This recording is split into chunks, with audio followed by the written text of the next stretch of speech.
Y ya tenemos también en enlace a Aníbal García Fernández. Él es maestro y licenciado en estudios latinoamericanos por la Universidad Nacional Autónoma de México. Sus principales líneas de estudio son la Guerra Fría Interamericana, las políticas de desarrollo y la relación de Estados Unidos con América Latina y el Caribe. Actualmente se encuentra realizando el doctorado en estudios latinoamericanos en la UNAM. Buenos días, maestro. ¿Qué tal? Muy buenos días a todos allá en el estudio. Pues es un gusto saludarlo y bueno, estamos viendo todo esto que tiene que ver con la estrategia de golpe de Estado blando en contra de la administración del presidente Andrés Manuel López Obrador, todas estas manifestaciones que se han dado a través de los medios de comunicación, este supuesto respaldo al periodista Carlos Loret de Mola y bueno, como algunos medios de comunicación incluso internacionales, ya lo veíamos en la conferencia de prensa matutina de hoy, pues han cuestionado la forma en que está gobernando el presidente Andrés Manuel López Obrador. ¿Qué comentarios nos podría hacer al respecto? Bueno, yo creo que algo que hemos visto desde incluso antes de que empezara el gobierno de Andrés Manuel. Recordemos que los meses previos a que asumiera la presidencia ya estaban en varios medios internacionales algunas líneas que siguen manejando en torno a que se está desmontando la democracia o que se está desmoronando el sistema democrático mexicano, ¿no? Recuerdo sobre todo una columna de Shannon O'Neill que publica en el Council on Foreign Relations, que tenía esta hipótesis y que seguía manejando todavía hasta el año pasado este tipo de argumentos. Y bueno, lo que hemos visto ahora es algo un poco en esa línea, ¿no? O más bien bastante en esa línea, ¿no? Respecto a que con el gobierno actual en México se están desmoronando o se están desfragmentando las instituciones democráticas en el país y sobre todo hacen alusión a los organismos autónomos, ¿no? A la COFESE, ahora con el debate de la reforma eléctrica, sobre todo a la Comisión Nacional de Hidrocarburos y a la CRE, y también al INE, ¿no? Que son estos órganos autónomos que se crearon sobre todo en el periodo neoliberal en los últimos 30 años, ¿no?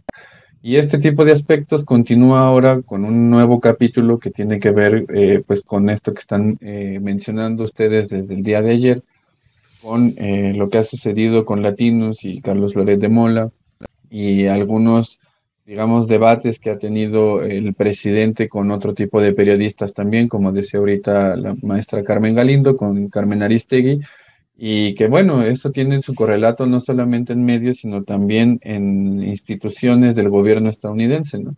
La semana pasada, si no mal recuerdo, fue el 8 de febrero, dos congresistas de Estados Unidos mandaron una carta a Biden o al secretario de Estado de Estados Unidos pidiendo que por favor se revisara la política de México en relación a la protección de periodistas, ¿no? No es casual que esto suceda. Yo quería recordar sobre todo aquí un aspecto que me parece fundamental y que desde el año pasado la estrategia de seguridad interina que tiene el gobierno de Biden ya mencionaba que lo que querían hacer era trabajar mucho más de cerca con instituciones y con organizaciones no gubernamentales que protegen a periodistas o organizaciones que promueven la libertad de expresión en el marco sobre todo de guerras híbridas, pero sobre todo también de volver a repetir la experiencia que hubo en el Medio Oriente con todas las primaveras árabes, ¿no? Esto está en la guerra, en la estrategia interina de Estados Unidos y se complementa después en junio del año pasado con un memorándum de entendimiento que pretende, digamos, combatir la corrupción a nivel internacional desde Estados Unidos, ¿no? Y ahí mencionan sobre todo que ya en términos más concretos van sobre todo a financiar una cantidad bastante importante de organizaciones que promuevan la lucha contra la corrupción, que promuevan la libertad de expresión y sobre todo crear más medios independientes. Esto, desde luego, que va encaminado a esto que les decía de promover guerras híbridas, de promover este, estas revoluciones de colores que se hicieron en Medio Oriente y que sobre todo tienen también a México y América Latina como digamos, como un territorio en el cual están promoviendo este tipo de acciones. Sí, maestro Aníbal García Fernández, también investigador del Centro Estratégico Latinoamericano de Estudios de Geopolítica. Quería también preguntarle en este sentido si, por un lado vemos esta participación histórica de Estados Unidos en golpes tanto duros como blandos, pero hoy vemos que tiene pues una relación, por lo menos en el discurso, amable con México. No hay ningún tipo de descalificaciones a las acciones del gobierno mexicano, como por ejemplo sí lo tienen contra otras administraciones de América Latina. Está el caso muy marcado, por ejemplo, de Venezuela o de Cuba, pero de otros también. Y con México, bueno, pues hay una suerte de entendimiento, por lo menos desde el punto de vista discursivo. Sin embargo, bueno, pues ha advertido ya ahorita en su análisis de estos puntos, de estas intenciones o ya de estas directrices políticas que también podrían empezar a apuntar hacia México. ¿Vislumbra que esto se trata de una cuestión preventiva para después tratar de ajustar, apretar tuercas al país, o ya hay precisamente alguna reprobación, que considera alguna reprobación al gobierno de López Obrador por parte del gobierno de Estados Unidos? No, una reprobación así tal cual no, pero siempre hay que distinguir lo que se menciona, por ejemplo, en conferencias o en estas notas de prensa que publica tanto la Casa Blanca como el Departamento de Estado, de lo que se publica en otro tipo de organismos o de instancias, incluso de instituciones dentro del gobierno estadounidense, ¿no? Recuerdo, por ejemplo, hace unos meses, en octubre, Bloomberg sacó una filtración de un estudio del Instituto de Energías Renovables del Departamento de Energía de Estados Unidos y se ha usado demasiado ahora en los debates del Parlamento abierto de la reforma eléctrica y digamos, este estudio se publicó hasta enero de este año. Entonces, y ahí reprueba sobre todo la postura que tiene el país respecto a recuperar la soberanía energética con la CFE, ¿no? Entonces, así como hay este tipo de declaraciones cordiales, incluso de vínculos ya más aceitados como los que se han visto con el presidente Andrés Manuel, así también hay este otro tipo de cuestiones, ¿no? Por ejemplo, el panorama de inversiones que publica el Departamento de Estado en 2018 ya vislumbraba dos aspectos que hasta la fecha siguen siendo vigentes, ¿no? Que se iba sobre todo, a disputar los organismos autónomos y ellos veían con mucha agudeza que lo que iba a hacer este gobierno era modificar la correlación de fuerzas tanto en la CRE como en la CNH, pero también en la COFESE, que son organismos autónomos creados durante el neoliberalismo y que ahorita están siendo algunos propuestas de modificación con la ley y también, sobre todo, la parte del presupuesto, que es lo que ha mencionado el presidente. Entonces, hay que entenderlo así, ¿no? Hay que entenderlo de una forma distinta a lo que son los discursos, las conferencias y otra cosa, la política pública que hace Estados Unidos, ¿no? Yo, por ejemplo, he seguido mucho lo que hace la USAID y la NED en cuanto a financiamiento a organizaciones y no paran. O sea, en el caso de México no se nota que hay una disminución importante en el financiamiento a organizaciones, instituciones, una serie incluso de cámaras empresariales en el país, ¿no? Por ejemplo, hace unos días estaba revisando el presupuesto que le han dado, por ejemplo, a Mexicanos contra la Corrupción y la Impunidad. Entre 2018 y 2019 recibió más o menos $736,000, ¿no? Asimismo, también México Unido contra la Delincuencia, que sigue recibiendo financiamiento, tan solo en 2021 recibieron otros $70,000.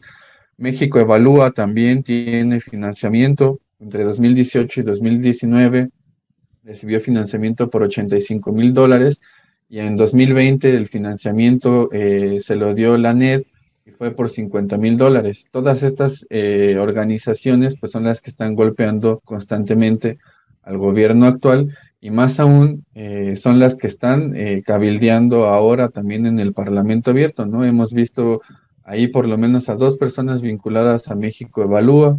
Está también gente bueno, no es propiamente de Mexicanos contra la Corrupción, pero sí del INCO, que están constantemente cabildeando para que no se apruebe la reforma, ¿no?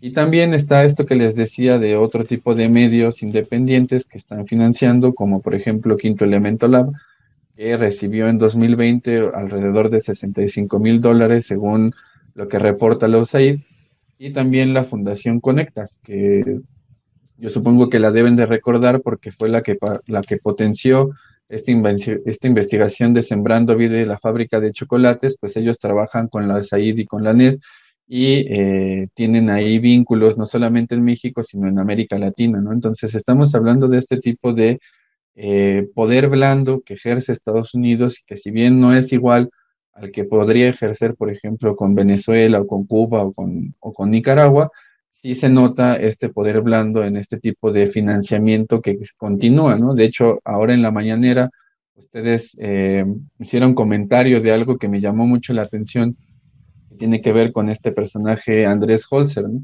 Si uno lo googlea y busca quién es este personaje, les va a salir en algún momento la página de la Comexi. La Comexi también recibe financiamiento de la NED de Estados Unidos, y ahí sobre todo está vinculado a un proyecto con Cuba, ¿no? ¿Qué hace esta organización recibiendo dinero de Estados Unidos para hacer política pública hacia Cuba, ¿no?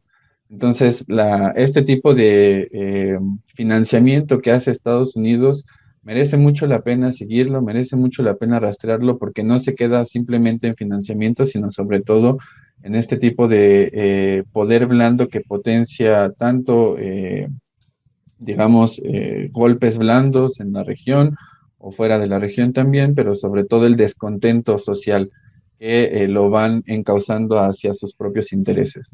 Sí, maestro, ya son 9 meses en que se envió por parte del Gobierno de México esta nota diplomática en donde se pide se aclare este financiamiento a mexicanos contra la corrupción y la impunidad, fundada por Claudio X González, actualmente presidida por María Amparo Casar, pues no ha habido respuesta del gobierno de Estados Unidos, pese a que también ha habido diversos encuentros, por ejemplo, con la vicepresidenta Kamala Harris, y México no ha tenido aún una explicación de por qué se está financiando a este tipo de organizaciones. Usted ya nos mencionaba otras como México Unido contra la Delincuencia, el Quinto Elemento Lab, Conecta, y pues nos gustaría saber qué se puede esperar y si considera que llegaría una respuesta del gobierno de Joe Biden para el gobierno del presidente Andrés Manuel López Obrador. Bueno, una respuesta del gobierno no lo sé, ¿no? O sea, tendríamos que ver ahí la forma en la cual el gobierno mexicano, a través de las instancias correspondientes, vuelva a presionar este tipo de aspectos.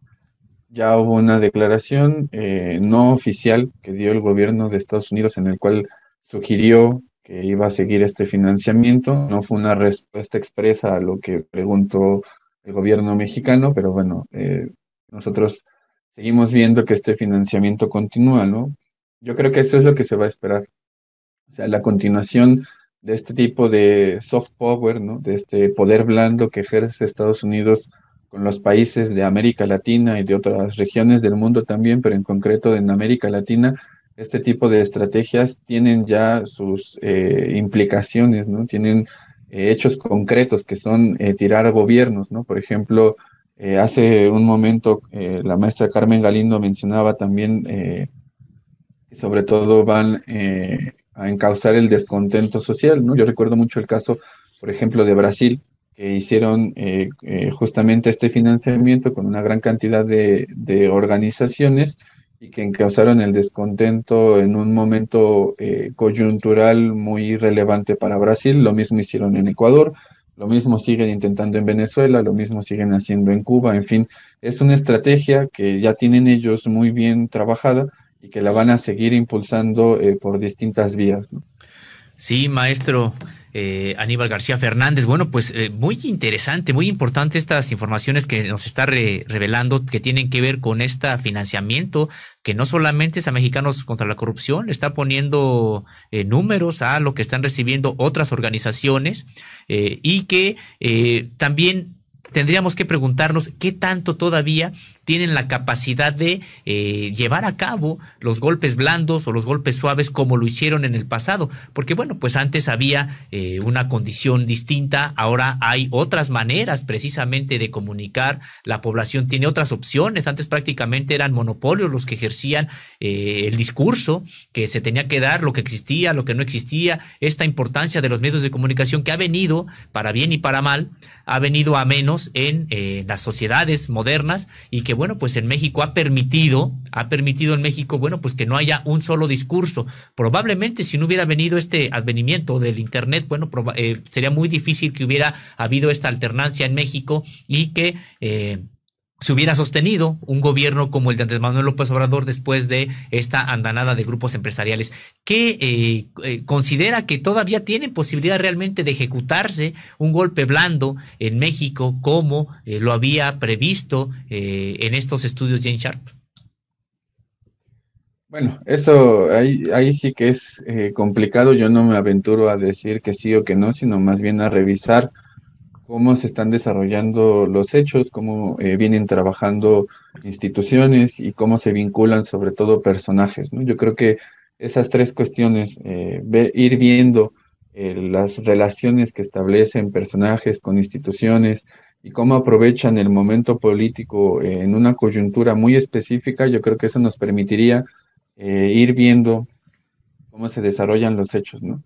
Yo creo que el gobierno actual tiene una estrategia bastante buena para contrarrestar este tipo de aspectos y que se potencia sobre todo también con la aprobación que tiene el gobierno, ¿no? Que no ha bajado, aunque lo han intentado hacer, no ha bajado por, digamos, parámetros menos del 50 o del 40%, ¿no? No han habido ese tipo de parámetros en la aprobación presidencial.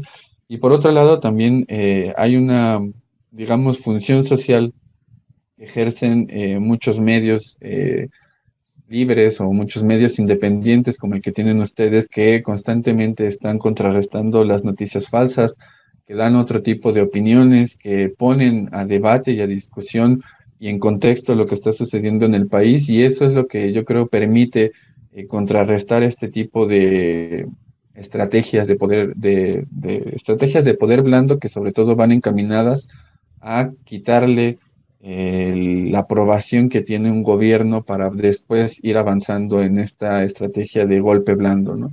Yo por ahora no lo veo, o sea, no hay algo todavía concreto con lo cual podamos decir que se podría caminar hacia allá, pero desde luego que lo vienen intentando, ¿no? Y lo vienen intentando desde distintos frentes, el económico, el político, el de medios también, ¿no? Con esto que sucedió ahora con Loret, pero que también tiene sus antecedentes en otros momentos, como mencionaba Carmen Galindo con la pandemia, ¿no? Entonces, yo creo que esto va a ir caminando y va a ir desarrollándose en los siguientes años hasta llegar a 2024, que va a ser una fecha clave para el país y también para América Latina, porque no hay que dejar de mencionar que México tiene un papel ahorita bastante relevante en la geopolítica latinoamericana.